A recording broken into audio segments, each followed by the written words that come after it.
gonna change my screen around, and Frank, I see, is there. So welcome everybody to Grand Rounds today, which already has a large subscription, even though it is a vacation week for a lot of folks with kids, and we're recording for those folks as well.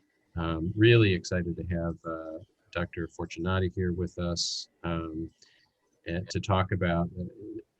So when a subject is both topical and urgent, it is good to have somebody who knows it about as well as somebody can know it, and has a real interest in it. And this Cures Act and open notes is a big deal. And so we're really lucky to have Frank here. I'm going to read his bio in a second, say a few words about him. But before that, I just want to remind people the structure. We're going to, Frank's going to go for about an hour until about 1, and then we'll have an opportunity for some dialogue with him. And I know there's a lot of questions, so I would recommend you put your questions in the chat as they come up. That way we'll have them stacked in the chat. Also, we can try to open it up to people asking questions at 1 o'clock as well. And people, as always, can text me as people have been doing before with questions. And then Ron is going to help coordinate things. He's got the text code up there, and maybe in about 15 minutes put it in the chat for people, so if people join later they can see it. So so with that, I'm going to tell you a little bit about Frank Fortunati. He is a MD-JD. He is the Vice Chief of Psychiatry and Behavioral Health at Yale New Haven Hospital, Medical Director of Yale New Haven Psychiatric Hospital, and Assistant Professor within the Yale Department of Psychiatry.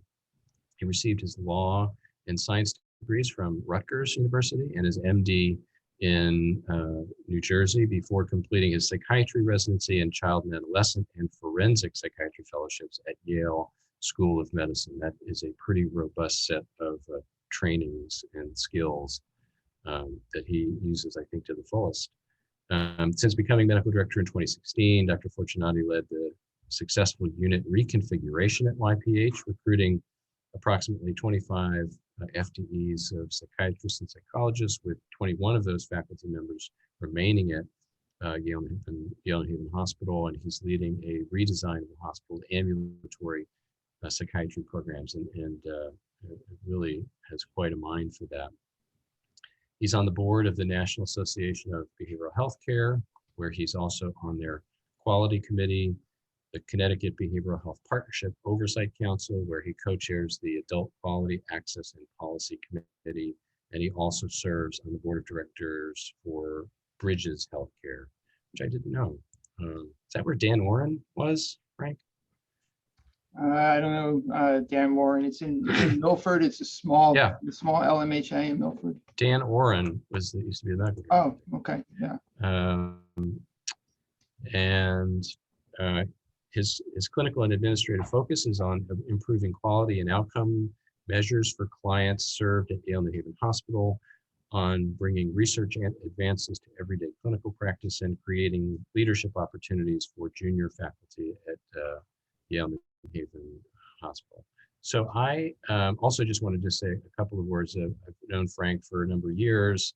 He is very much an important person in my universe as a colleague, and he actually was one of the inaugural members of a group we put together over a year ago in the context of COVID, of some regional leaders from across the Northeast, actually, and it is whittled down to a core group of people who still show up every Saturday morning, with maybe 2 missing Saturday mornings in over a year. And we actually think of ourselves more as the COVID support group now, and it's a very important moment for us all during the week. And I also have noticed in the background when he's at home, he has a couple of saxophones hanging on the wall, which we're all hoping at some point he'll play for us. So with that, Frank, I'm going to turn it over to you and let you run the slides. Thank you very much, John. Thank you, and it's a pleasure to be with you all today. I have fond memories from residency of spending many nights in the Donnelly building, and certainly learned a lot from those years. And John, our Saturday groups, I didn't mention this, but this last Saturday, my wife was walking around in the background and overheard a little bit of it and said, "Wow, what a great group." So so it's really a lot of fun. So these are our learning objectives that I'm putting together for us today to hopefully learn some of the emerging best practices and identify potentially controversial phrases and alternatives, and review some of the exceptions to the rules about when we can about note sharing. So I just want to start though with how did I come to this? I think it's my journey to just being able to talk, or just trying to talk a little bit about open notes is from necessity. I think, John, you hit the nail on the head that we're all becoming experts on this over time. I don't know that there's any experts truly out there, and we're all on this journey learning about it. But my journey, I think, was greatly influenced by my past career. So after college, I became a lawyer, and I worked for a medical malpractice defense firm in New Jersey. So I read a lot of notes and a lot of medical records back then. And of course, there was no electronic medical records. Everything was handwritten. But I also took a lot of depositions and court appearances. I can't claim this was me, but I sort of recall trying to be like that, trying to be the lawyer in the courtroom there, and but just reading a lot of notes. And back in the days when things were done all on paper, we used to have a saying about the old expression on soap notes in the hospital when someone would write WNL after vitals.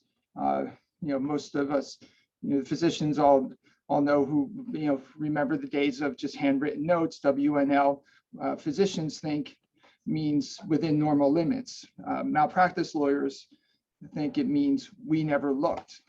So that's something that's influenced me with this, but then obviously going to medical school and becoming a physician, and then really doing a lot of forensic work where I've read a lot of charts from outpatient and other hospitals and just all kinds of different areas, and you get to see how folks write different things. And then in my current role, I have the luck, as I'm sure some folks on this call have, the luck of being the one who has to review appeals for requested changes to medical records. When someone makes a change or requests a change, once they get a hold of the records through HIPAA, they can request the change from the person who wrote the notes. And if that person denies it, they can appeal it. And I have the lucky person who gets to review that appeal. Sometimes when folks have left, I have to review those things. And so I get to see a lot of the mistakes that we make. And so what I'm going to talk about is really informed by that experience, those experiences that I've had.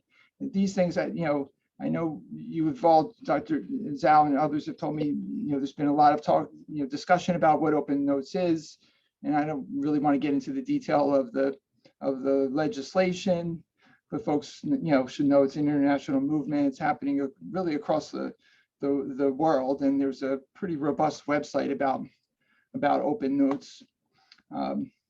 Things started in '73. Open notes at first really officially began in 2010, and some hospitals in the U.S., and I'll talk about them in a second, have been doing open notes since 2010. But in 2014, there was a piece in JAMA that talked about, just speculated really about having open notes, having mental health notes also be open to to all individuals. And I trained in there 25 years ago where we never did that. If a patient requested their records, we would never just give them their records. And I learned that, we should be meeting with patients, and when they're going to review the records before we photocopy them, we should sit with them and read the records with them to make sure they understand everything. And I thought that made a lot of sense at the time. Retrospectively, I think that's perhaps a little infantilizing, but there's speculation in 2014 to put things into include mental health records. And in 2016, the 21st Century Cures Act was passed, and with a lot of the rulemaking with the 21st Century Cures Act, they really explicitly included mental health notes and notes from psychiatry, and considered whether certain notes should be left out of this act and somehow blocked, and that was really soundly rejected at a federal rulemaking level. So we have open notes, and we have to deal with open notes. So just some things to keep in mind. We should be using open notes to enhance transparency and engage our patients. In most cases, it really shouldn't change fundamentally the way you write. However, I do think, and you'll see this when we get into it in a moment, it's going to slow us down a little bit because we're going to have to think a little bit differently about what we put in the notes. But once we get used to that different kind of thinking, we should be okay. But initially, I'm sure it's going to slow us down a little bit. Keep in mind, patients already have a right to their records. They can already get it. It just takes them longer to get it. And is there a way that we can benefit from this by sharing notes in a way that helps to engage our patients and build some alignment?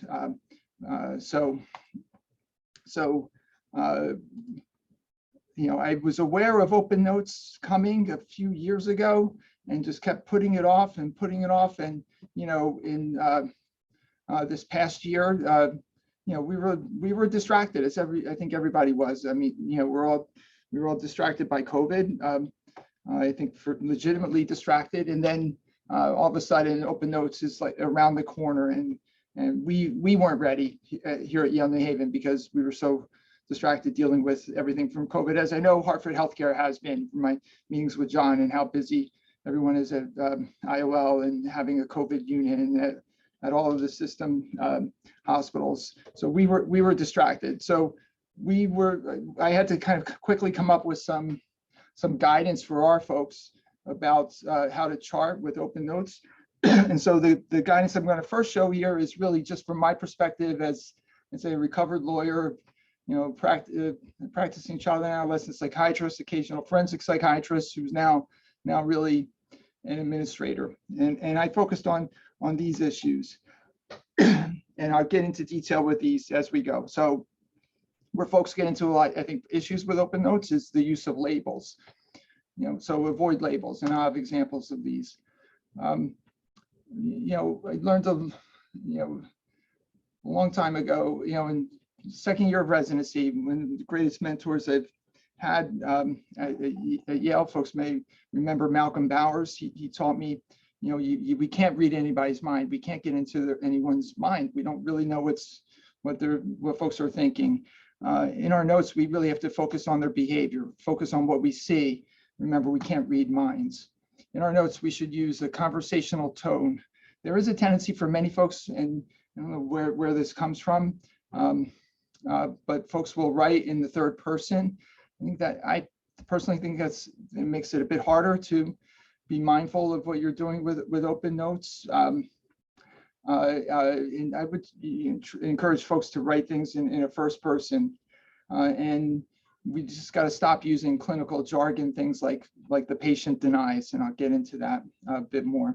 And it always surprised me, when we say the patient denies in medical school, it surprised me because as a lawyer, denial is like you're being obstinate and you refuse to admit something. And so the use of words is very, very different.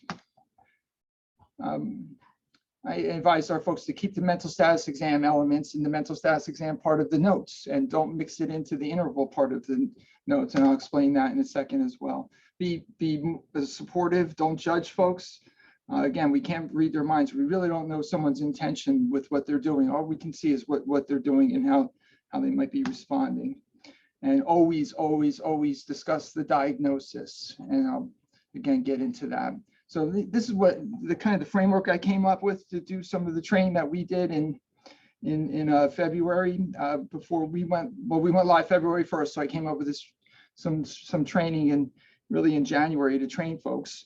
And on February 2nd, actually, there was an article published by Fernandez in Journal of General Internal Medicine that came out of the group that wrote the opinion piece in 2014 about expanding open notes to mental health. Well, that group and others at Beth Israel Deaconess, University of Michigan and Harvard wanted to really try and understand how patients feel, how they perceive the notes when they read them in an outpatient setting. Now, admittedly, this is all routine medical outpatient, but there's a lot that we can learn from this, I think. And so this just came out February 2nd, and there's a lot of overlap from, I think, with some of the ideas that I had put out with our folks. So what they did was they looked at 3 large health systems that had open notes from 2010, Beth Israel Deaconess, University of Washington in Seattle, and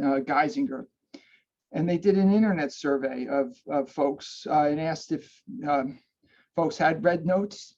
And then if folks said yes, they asked if they ever felt offended by something they read and if they ever felt judged.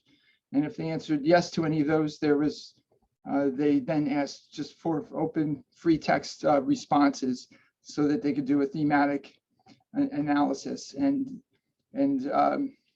approximately 10%, some 22,000 folks responded, 10% felt judged or felt offended.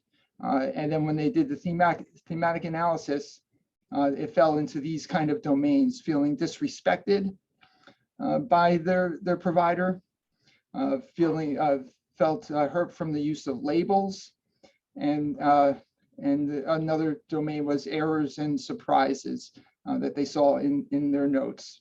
And so I want to go through some examples that I've come up with looking at issues that we have at Yale New Haven, but also align them into these categories, because I do think these categories really help in thinking about ways of avoiding things. Now, I just want to say from the outset, we're all mental health providers here. We're all, we went into this so that we can help folks, help others. I don't think any of us intentionally is trying to obviously show disrespect to anyone. And I think a lot of the things that we might do, however, are inadvertently showing some disrespect, and it would be not very difficult for us to change some of the things that in terms of how we document to change that and to try and engage patients. So start with labels. Use of labels to describe patients.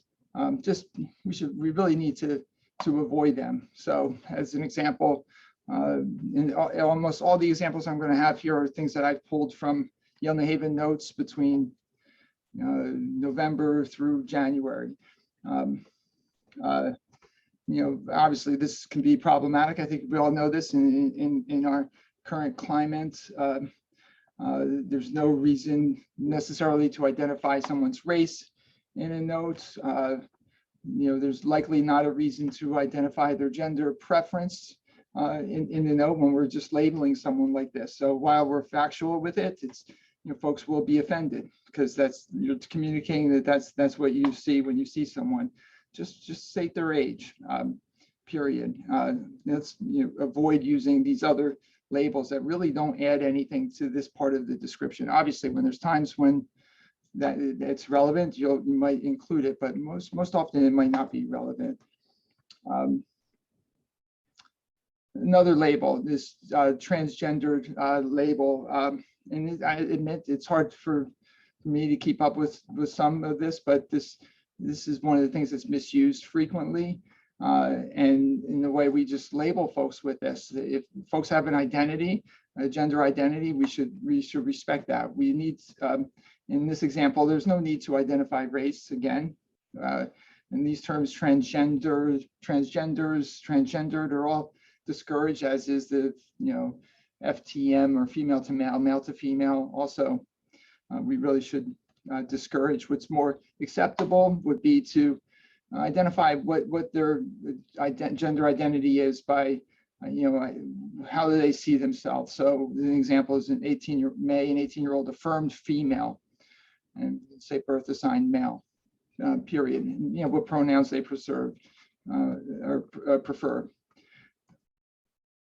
Other problematic labels to avoid, and to try and rephrase and think about. Obese. And I think mental health professionals, we probably don't use this too much. It's much more likely used in medicine, but it just, why do we need to label someone at all when we're introducing someone in a HPI at all? But isn't this really more a condition and not an adjective? We've talked a long time ago, we stopped using words like schizophrenic or as an adjective. We rather describe that now as a condition. Well, similar with someone who is overweight. More acceptable would just be to say they're overweight and maybe note their BMI. Something I have noticed often, though, is that we tend to not discuss weight. And why not? Many of the medications that we use cause weight gain, and we should be discussing weight. We shouldn't shy away from it, but we should be careful to not offend with it. So I know like 6 months ago I was covering, and I was working with someone who was clearly BMI of something like 40 or something. And I think I surprised folks when I asked during the interview. So, well, tell me about your weight, and how do you think, what do you think of your weight? Something like that. I think folks were surprised because it was supposed to be, something we don't talk about. We need to talk about. There's so many health things that come out of weight, but we don't need to offend in the way we talk about it, and to assume that it's not on somebody's mind is, clearly it's not the case. I mean, it's on folks' minds. Elderly. John talked about the unit reconfiguration that we did here, and I used to joke that when we changed our geriatric unit, initially, well, we had a geriatric unit actually that had too many beds on the unit, and so we had to lower the age for folks going onto that unit. And this was 5 years ago or 6 years ago. If I needed to be admitted psychiatrically, I would have been put on the geriatric unit, and I didn't feel geriatric. We should just avoid terms like that. Unkempt is another one that is sometimes problematic.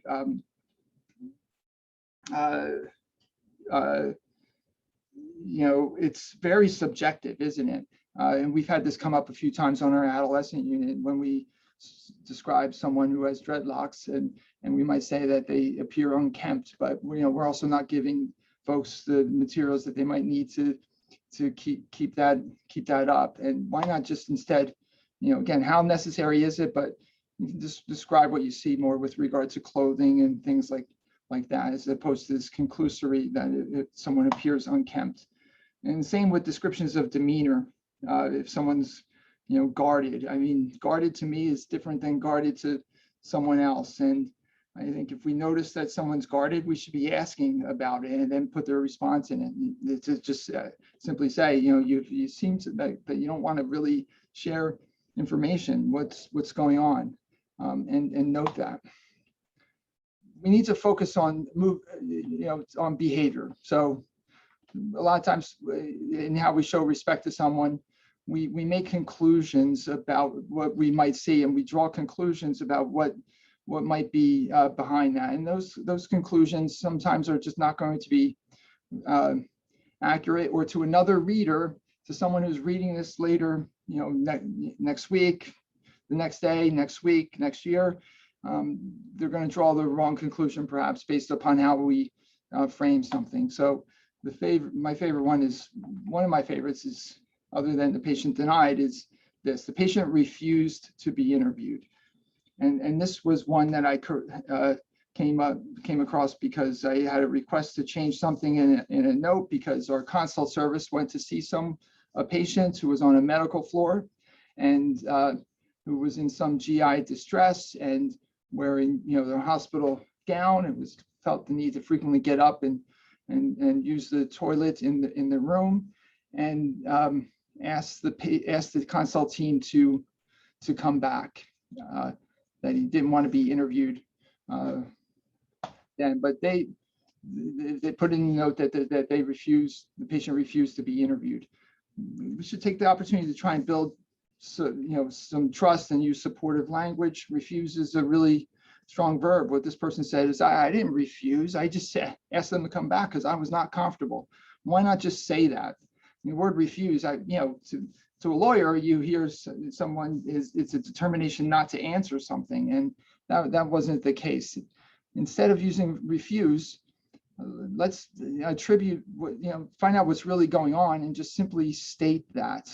In this case, the patient chooses not to be interviewed now because he's in some GI discomfort and feels he can't focus on the interview and asks us to come back. We should just state that, and we shouldn't just it's easy to use the patient refused, but these are the kind of things that can offend patients and show disrespect, and we're not really building alignment.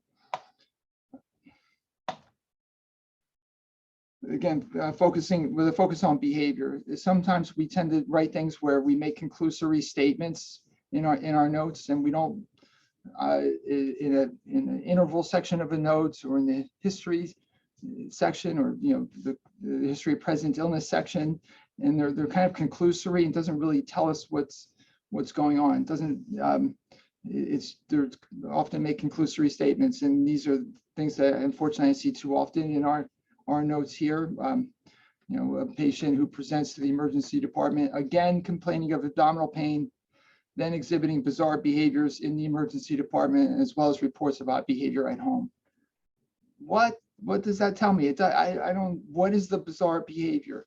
She's coming to the emergency, so she might have a history of psychosis, but now she's coming here for abdominal pain. What's so odd about that? What is the bizarre behavior? There's judgments here that are problematic. Coming to the ED again, it connotes a negative judgment. And what's so bizarre about what's happening in the emergency department? Perhaps it might be bizarre, but I don't know that from this part of the note, because there's no description, and there nowhere in the note was there sort of a description of what was bizarre and what was odd at home.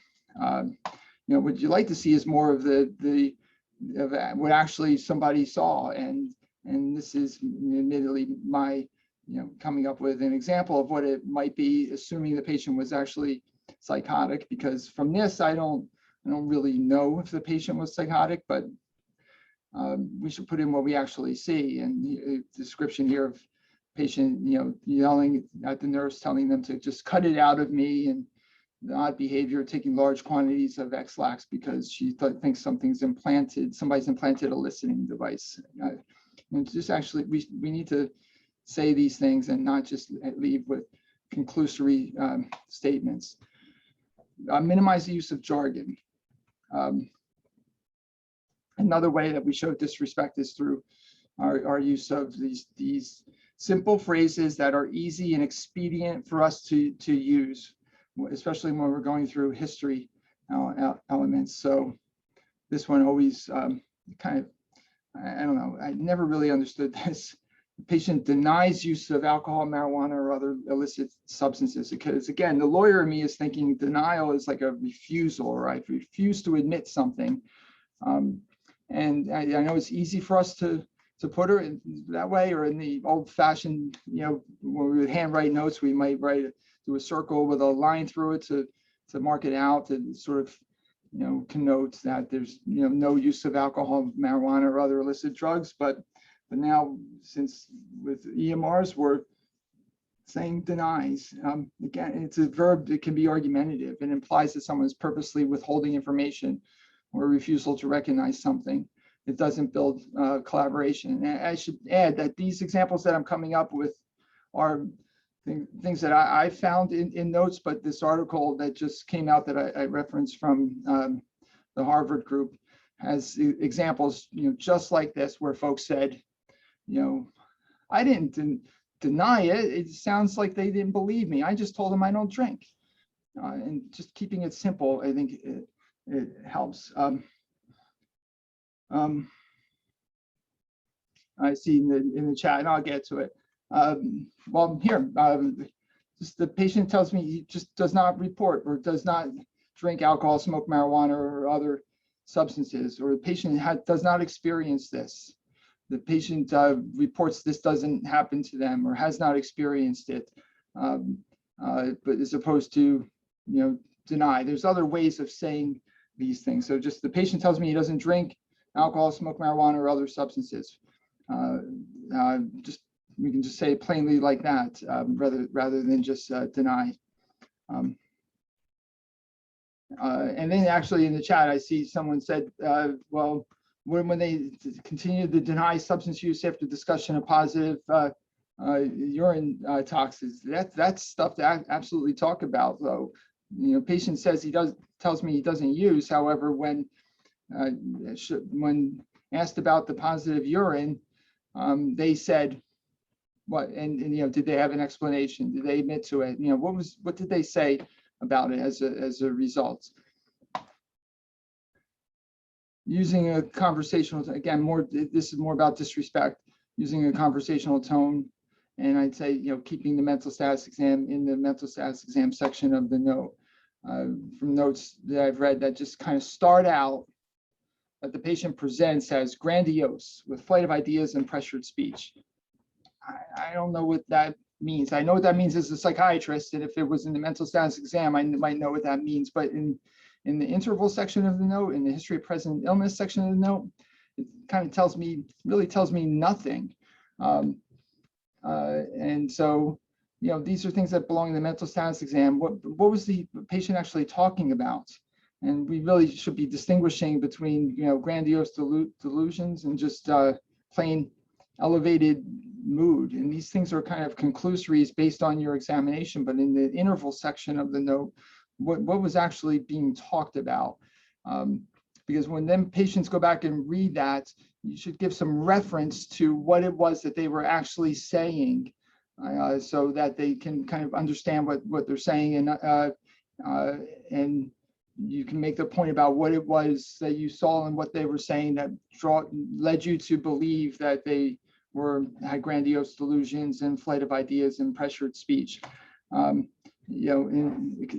example might be, and I think we all see patients like this. I know there must be patients like this at the IOL right now. There are here patients who are just manic with grandiose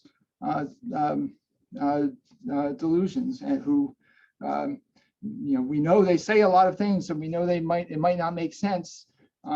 We should just record a little bit of that as my proposed alternative here. Instead of just saying the patient presents as grandiose with flight of ideas and pressured speech. When I asked Barry if we could meet, he said he would only speak with the president of the university, then said he was too busy working on his next IPO, and added he graduated from Harvard, MIT, and Oxford, by the way. And then he started talking about Brexit and how he had to try and help solve Brexit. And I tried to ask a question, but he continued speaking. I don't think it adds a lot of work to just put a few sentences in a note that helps describe the content of what the patient was actually saying, and then you have evidence of what led you to conclude in the mental status exam, and then ultimate diagnosis, what the diagnosis was. It's another one of my favorites that's often, at least in many of our notes, and I hope this is going away, but in the interval section of the notes, the patient denies AVH, grandiosity, or paranoid delusions. And the forensic psychiatrist in me really is bothered by this whenever I see it, because by definition, how can you, if you have paranoid delusions, if you have grandiose delusions or somatic delusions, you're going to deny them. You don't think it's a delusion. You believe it. You believe you graduated from MIT, Harvard, and Oxford. You believe the CIA is following you. So, just reporting that they deny these things or denies at least grandiosity or paranoid delusions doesn't make sense to me to put that to ask them that and then say they went and denied it. Now you might detect elements. You might detect elements that lead you to believe that they have paranoid delusions, and you should just simply describe that. Some folks, as we all know, might have some paranoia at baseline, or paranoia related to their current situation or where they live, or experiences that they've had, but that paranoia might not rise to the level of a delusion. Well, we should describe that and make that clear. That's another note I had to change a couple of years ago when a resident in the emergency department, clicked off, paranoid delusions, but it was very clear from the notes that it was, and the patient was discharged, that it was paranoia that had not risen to the level of a psychotic process or a thought disorder. In other words, it was, as some might say, not a little bit more than a healthy paranoia, but it was not a thought disorder. So another way of perhaps phrasing this is the patient says he doesn't hear voices and does not see things that are not there. He also says that he has not had paranoid thoughts. Just say it out plainly like that. We want to be supportive, avoid judgments. Again, we can't read minds. Here's one. The patient perseverates on his money being lost. This was one where the patient was bothered by that description, but we lost his wallet. And we're at discharge and trying to tell him about discharge plans and where he's going to go. And he keeps talking about his wallet, and we lost his wallet. I'd be perseverating too. If you lost my wallet, I'd be pretty angry. And so that's a judgment. Like, and to me, the word perseverate is, can connote a thought disorder.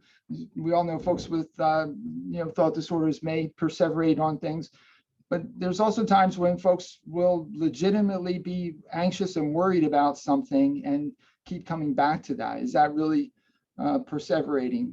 We should separate out when someone is, repeating something because it's a legitimate worry versus the product of a thought disorder. And this is kind of it is sort of judgmental or condescension to think that he shouldn't be worried. The patient shouldn't be worried because, or that it's problematic that they keep asking about their wallet. I think there's a disconnect there. It'd be natural for someone to be angry and to keep talking about that a lot. And we could just point that out. Patient reminded me several times during our conversation that he's angry. His money can't be located. And I agree with him. He has every right to be angry. And we should build some alignment there. Again, be supportive, avoid judgments. We can't read somebody's mind. We don't know what somebody's willing to do or not willing to do. In today, with what we know about motivational interviewing, we know, we can find folks, find some motivation and, somewhere with the way we do interview, we don't really know what someone's willing to do or not. So it implies that they're stubborn or inflexible.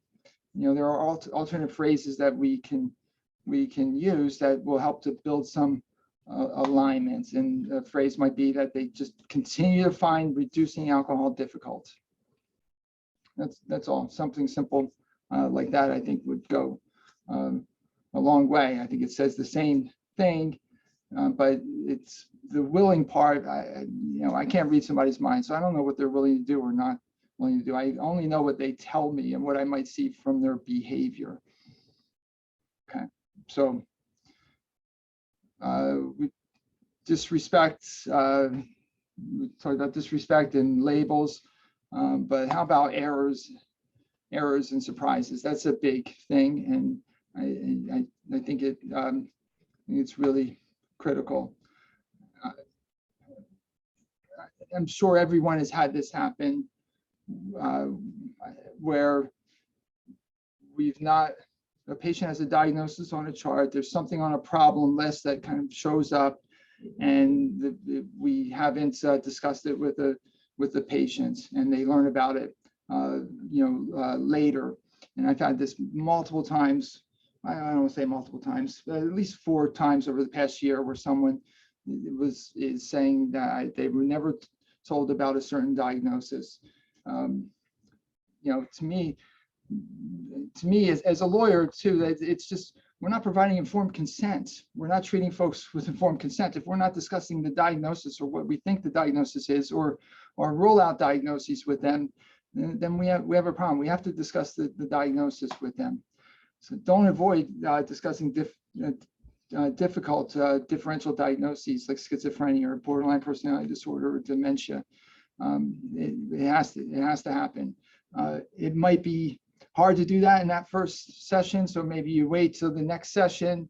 But you ultimately, these discussions, have to happen. It might be easier in the moment to not address it because of the way we think the patient's going to receive it.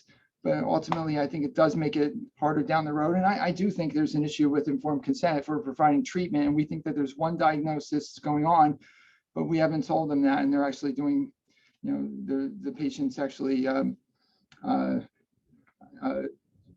thinks it's something else. And an example, I remember this as a child and adolescent psychiatrist and running an inpatient unit for a number of years, is really just thinking about a first episode of psychosis.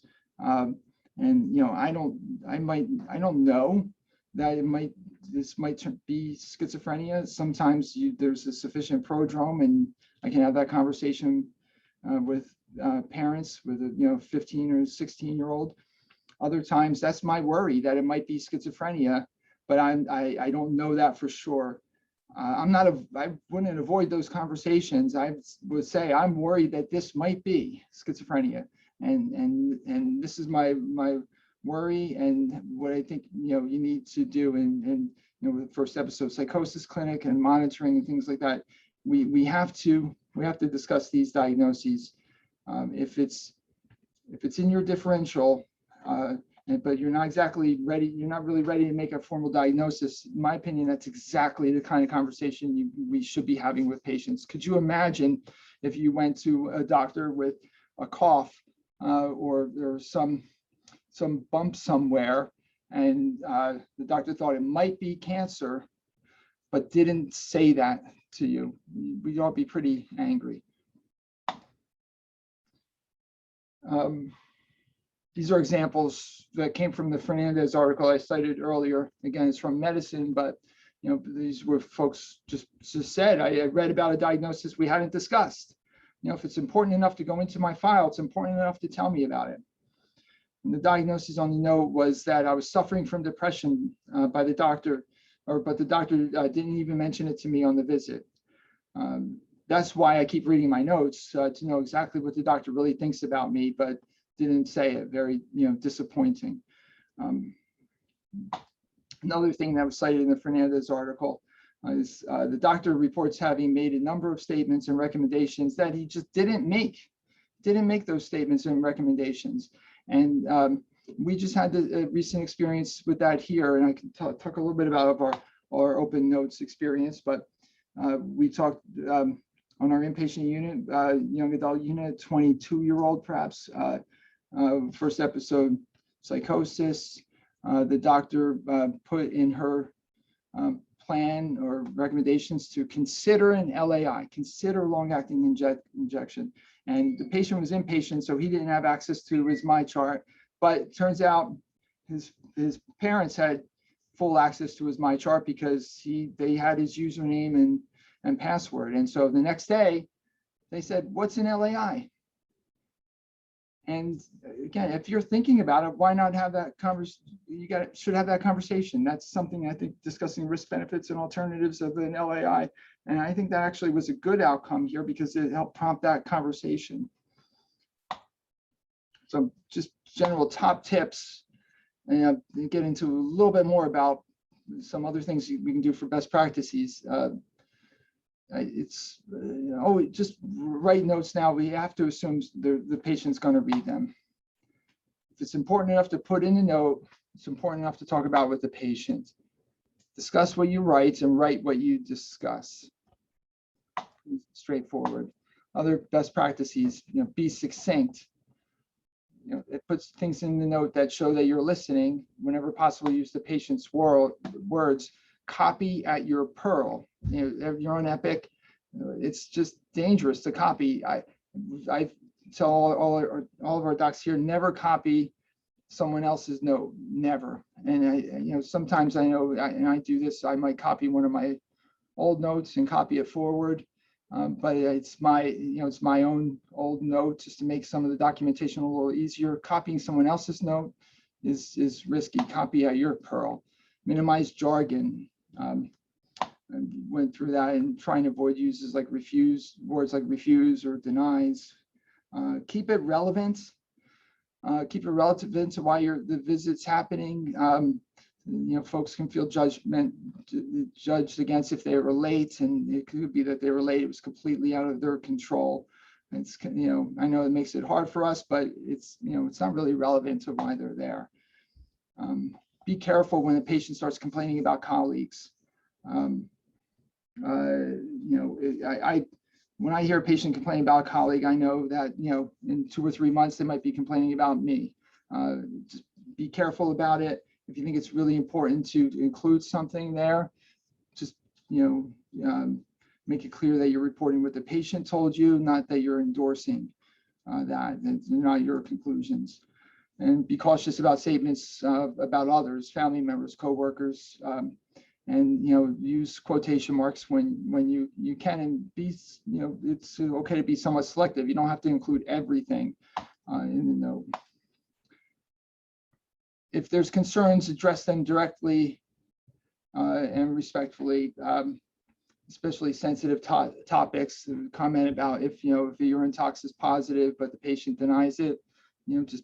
That's a conversation we should be having, and document where there's discrepancy and things to learn about. I know that I think in some areas this might come up much more, like in the transplant areas where folks are presenting themselves to try and get cleared for transplants.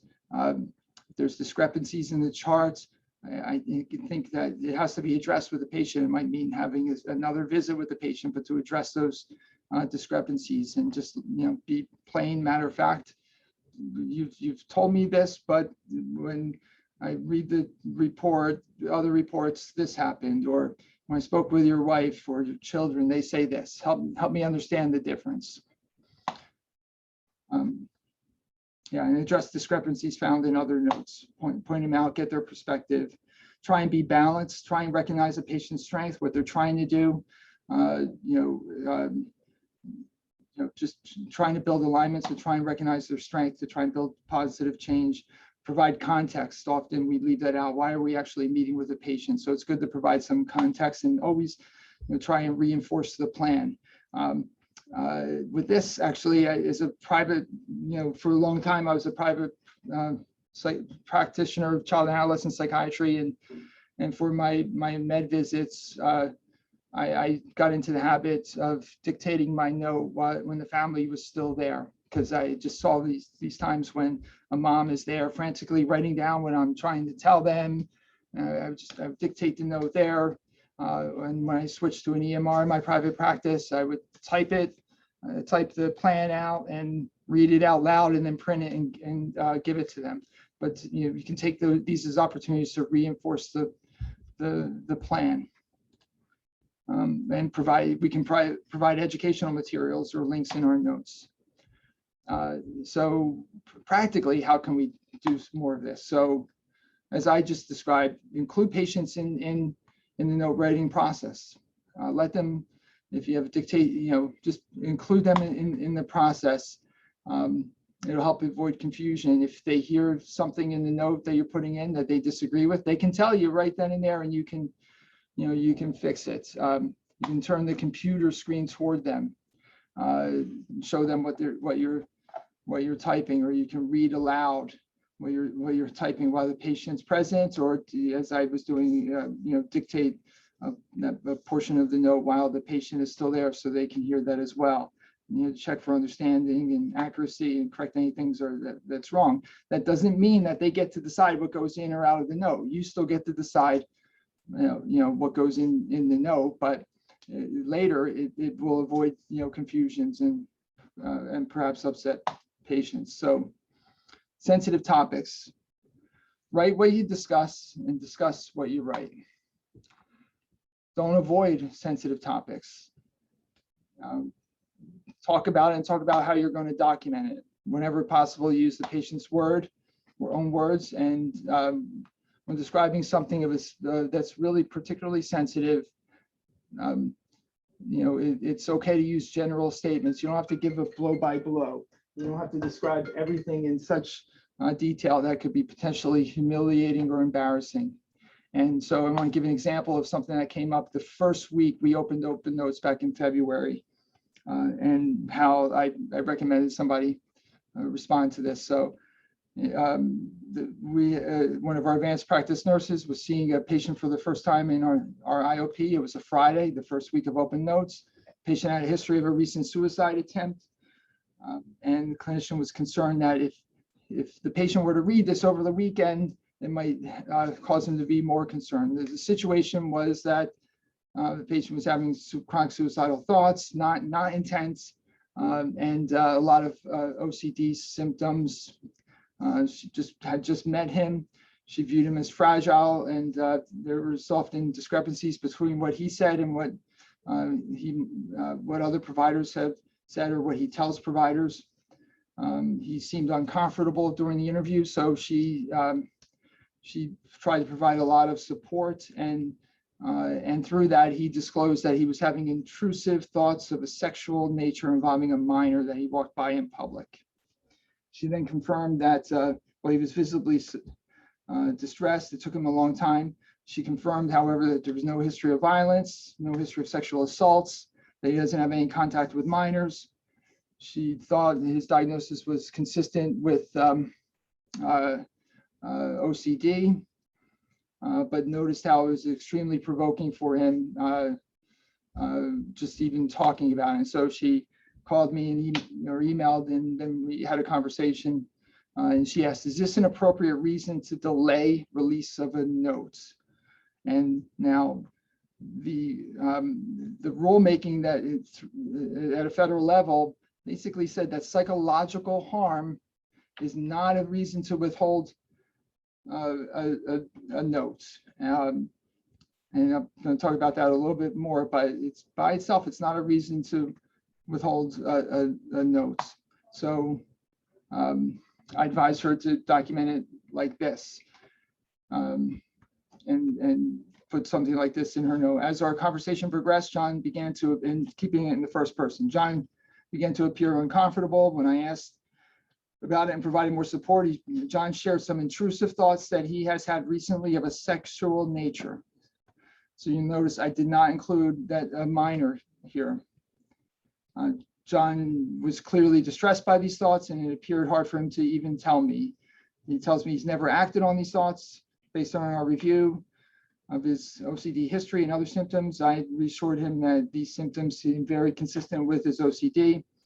And that they were just obsessive thoughts, and that through our work together, as well as some medication changes, I was confident they would start to subside. And I think one other time talked about this, and someone said, "Well, how can you be really confident?" And I think we can debate that. We could have used another word there, but she reinforced the plan to use some deep breathing and how to distract himself and things like that. So he putting in the detail that the thoughts are about a minor adds in my strong opinion, adds nothing and just gets folks really worried about stuff. And it doesn't predict he's going to, do anything. If there's no history of this and he's coming for help, adding that just tends to alarm other folks and distracts and makes, serves to alienate someone instead of form an alliance with someone. And so I think, efforts like this to try and find some alignment are things that we need to try and do to try and engage folks. But other things with sensitive topics, again, ask about my chart access. Who has access to my chart? Ask them who has access. You can probably tell in your version of Epic, like ours, that someone has my chart access, but you don't know who actually has the login, and it's something I think we should ask about. Parents of teenagers, I'm always surprised now at the number of teenagers that I see that have full my chart access and their parents don't. I think we're finding that 9 times out of 10, it's the parent that created the login using the teenager's, account. So we should be, aware of that. And if there's concern that there's information in there that could harm the patients, things about intimate parlor violence, discuss with the patient how you're going to do that. We could, and sometimes in our notes, we might put in a phrase like this, and I see we only have 4 minutes left, so I'm going to move a little bit more, but there's a note and to put a little phrase in our notes to basically ask the patient, if you see something in here that you don't understand, please come back and talk to me about it at the next session.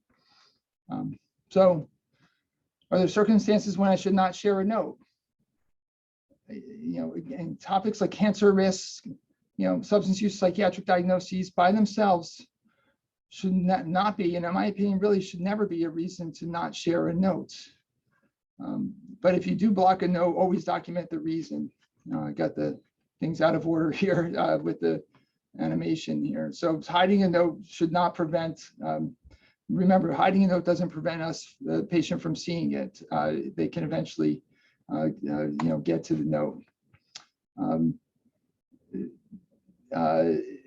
If there might be cases where you think might be risk of harm to a patient if read by a third party, domestic violence, legal entanglements, child custody issues, and I can clearly see times when there's child custody issues and parents disagree, and they're going to be reading every note, not to try and help their child, but rather to try and find information against the spouse. In my opinion, again, this is my opinion, those are appropriate to try and appropriate things to block the note on. It just blocks immediate access. They can get them eventually, but if it looks like the care of the kid is going to be about who gets custody, that just detracts from the current care, and I think that can cause some harm, and I think that could be blocked. But discuss these things with the patient. You're not going to do that, obviously, with an adolescent note.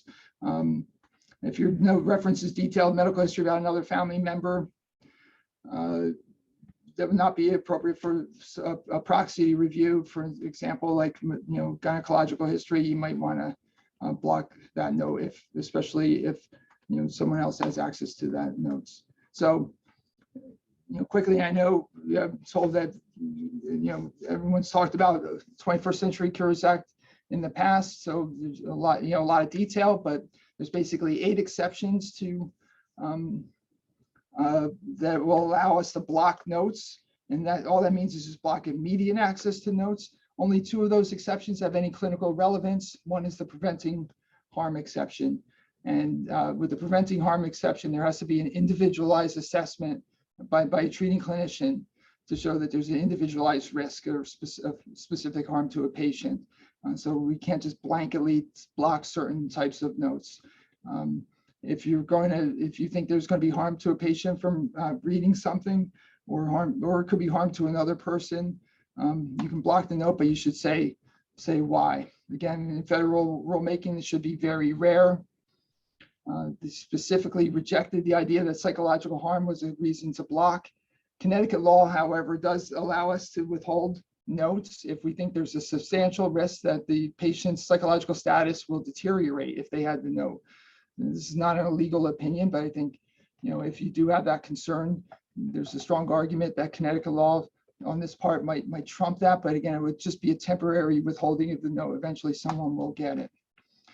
You can block if you think there's going to be harm to a third party, and I have an example of that in a second.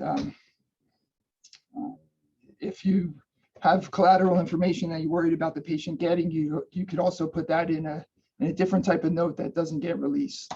An example of, and I'm basically out of time here, but this is the patient right after we went live with open notes who came to the ED, clearly had a psychotic depression and had tried to strangle his sister just a few days before. And so we said, yeah, that's the one that we should block at least for immediate release. But it's something that I think, as a psychiatrist, I mean, that's grist for the mill. That's something that has to be talked about when he's in the hospital.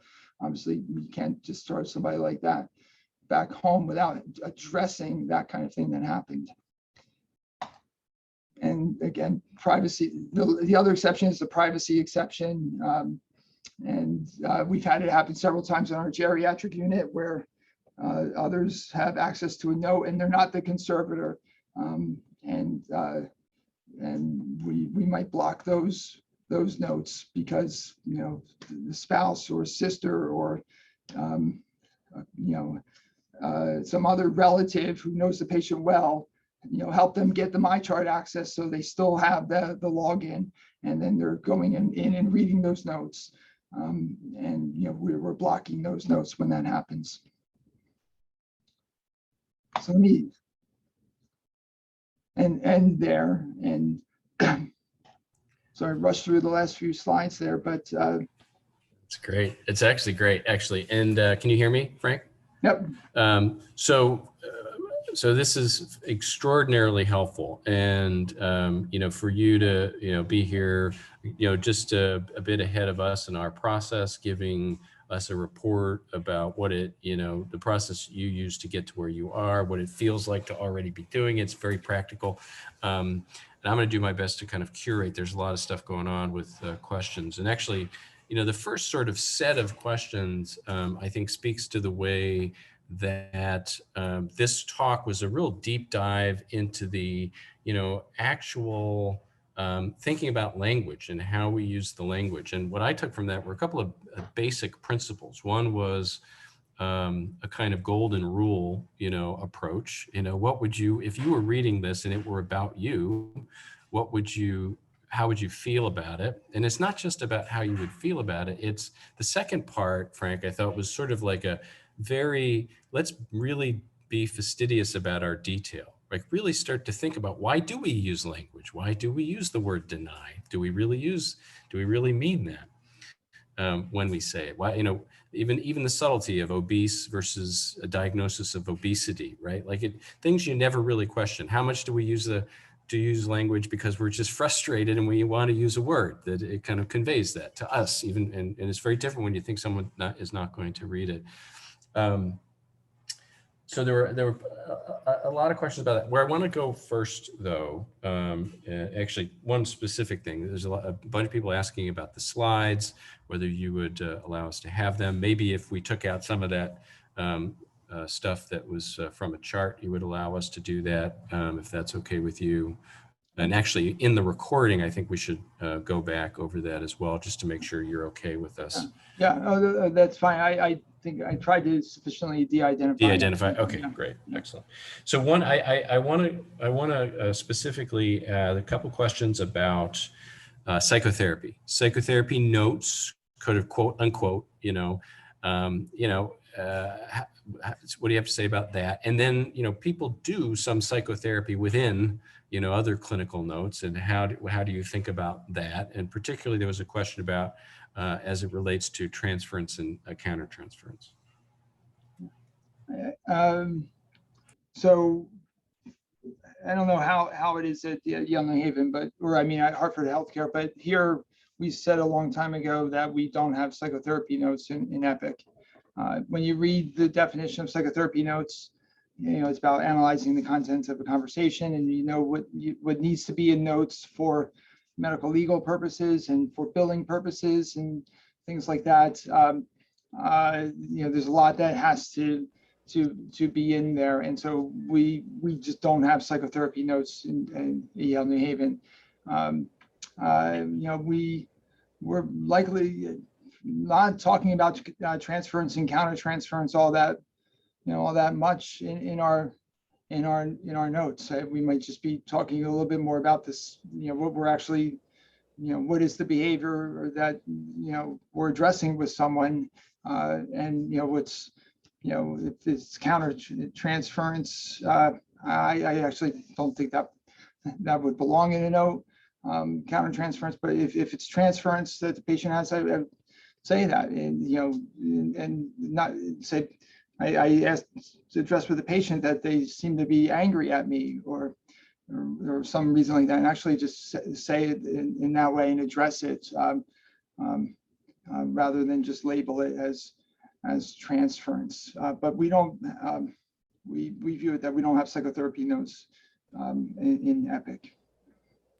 And again, even in the sense like transference is a great, and useful inside baseball term that, may be confusing, if people read it in the note. And I'm getting a number of comments also about really appreciating the way the sort of global feel of the talk is to try to, equalize the playing field as it relates to communication, so that there's not this, gradient, and it's really a way to, someone says, reconsider our work with patients and how we experience them. This is a sort of in the weeds question I saw. There's a notation or a designation in EPIC of sensitive. The note can be sensitive. Do you, Frank, have a comment on that? And then maybe also Ravine. I don't know if they would be different in the two systems, but Frank, you want to start with that? Yeah, so that's a great question. Actually, you're causing me to think. I'm not actually sure. I believe in our system, if we mark it as sensitive, it won't automatically be released upon a request from HIM. That's my understanding, that they might reach out to us if we mark a note as sensitive. That was my rudimentary understanding of it. Versus if we just choose not to share. So in our version of EPIC now, everything defaults to being shared. But if we unclick that and so that it's not shared, then it's merely delayed. The patient merely has to make a request to see it rather than it automatically showing up in their portal. Is that your understanding, Ravine? Yes. Sensitive notes, they come back to us for release. The patient can request for release, but HIM will defer to us, and then we have to review the note as to whether that can be released or not. Okay. This is another sort of in the weeds question that came earlier. Are there certain ICD codes which pull up things in the problem list, like obesity? Have you run into issues around some of the ways that the automatic things that EPIC does or create a problem that you have to go back in and correct around language? Yeah, there's one that we need to fix in our build of EPIC, and I just keep forgetting it. It's an important one, but through our history section, when we go through history, and we know medical and psychiatric history is commingled at EPIC, but we have this section where there's just a sort of buttons that we can click, does the patient have a history of ADHD or bipolar disorder and things like that. For borderline personality disorder, when we click that, the diagnosis that comes up, the description is something like unstable borderline personality, unstable emotion regulation, borderline personality disorder, or something like that. And it's just wrong. I'd rather it just be borderline personality disorder instead of that other description. So there are things like that can happen. You can in EPIC, communicate rollouts in things. So the display, when you choose a certain diagnosis, there's the ICD-10 diagnosis that comes up with it, but then there's also a field that says, display, and how do you want this to be displayed? So if, we have someone, maybe, I don't know, we want to say mood disorder unspecified or something, and then we could just type in, rule out bipolar disorder. The ICD-10 that will get pulled in as the mood disorder, but we can, type in that fact that we're thinking this might actually be, bipolar disorder or bipolar depression. But, I think if it's in the diagnosis, that's different than having it be a label or a descriptor. So this is Jen. I was the one that asked that question. I just wanted to clarify, because when we were creating the problem list to do our final diagnoses, say we have a patient that does meet criteria for obesity, and say that's important because they're on long-term antipsychotics, for example, with metabolic syndrome, such and such.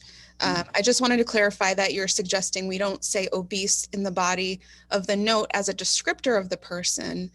However, what is your thought about the actual diagnosis? No, I think the actual that's the legitimate diagnosis. That's the diagnosis. We shouldn't shy away from that. What I am saying is that we should actually have that conversation and refer to it as, you're overweight, it's not healthy. Are there things I know you're probably trying hard to lose weight. Are there other things you can try and do? I just wouldn't label someone as, a 50-year-old obese woman. That's the no, I think. Well, I mean, to me, that got me, like I was saying before, it's really interesting, Jen, and I appreciated the question. So, the word obese has a universal sort of meaning in language, right? In sort of day-to-day language. Obesity is a diagnosis that most people may or may not know is separately a medical diagnosis. So using the adjective versus the noun, right, has the diagnosis of obesity versus using it as a descriptive line. Like, this is the stuff, I mean, I don't think Frank's not saying, hey, I have the answer to everything, but I mean, really getting us to think about even race. I mean, why do we have race? What diagnosis is specific to a particular race? Like, just the idea that we're actually beginning to sort of question. I want to try to do, there were a couple of rapid fires. Rapid fire, what do you have a position on using client versus patient, Frank? I don't. I go back and forth all the time. Okay. Epic puts deleted diagnoses into the treatment plan, doesn't go away. Is it still there with a line through it? Do you have any experience with that? I don't. I thought with our treatment plans, it's only what we consider to be active treatment plans. I do think we should start to just delete redundant diagnoses, right? And we all see how many times are people diagnosed with major depression or schizophrenia. I mean, we should delete the ones that are redundant. Yeah, that was my question. I guess my name is Karina. We have this issue where we might say, oh, somebody put in borderline personality disorder, but we don't really think they meet the full criteria, or they don't really, we haven't had that discussion, so we'll take it out. But in our treatment plan, it has all those diagnoses listed with a line through, so you can clearly read it. So when we review the treatment plan with the patient, it's there. I don't know a way to take things out. Maybe Raveen can teach me. Well, he's gonna, and actually at the end, I was gonna reference that Raveen is setting up a number of lunch and learns so we can have an ongoing, dialogue about this. There's lots coming through the chat. We only have a couple of minutes. I mean, actually, it's great that people are dialoguing on the chat, like about this unkempt word. Really appreciate people are having a dialogue about that. To me, it's sort of like any word that you don't use in day-to-day language that sounds bad has an asterisk to it. It's like, well, that's a medical term that sounds bad. But John, I think there is a cultural context to it also. Well, let me, if you don't mind, I apologize, Raveen, because I really want to get to Farah's question, and she's fantastic, one of our residents. What about documenting the mental status exam? What language should we be using? When is it relevant to the outcome of the evaluation, such as determining grave disability?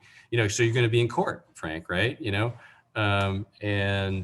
Instead of using unkempt or malodorous or jargon, so when push comes to shove and you're going to have to be in front of a judge about this, what's your thought about the mental status exam?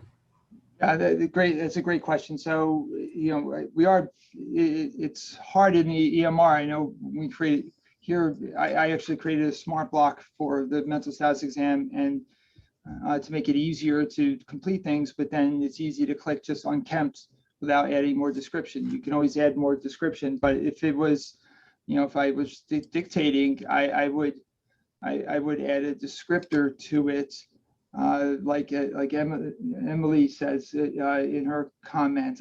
If I were to say, if I did say unkempt, I would say why.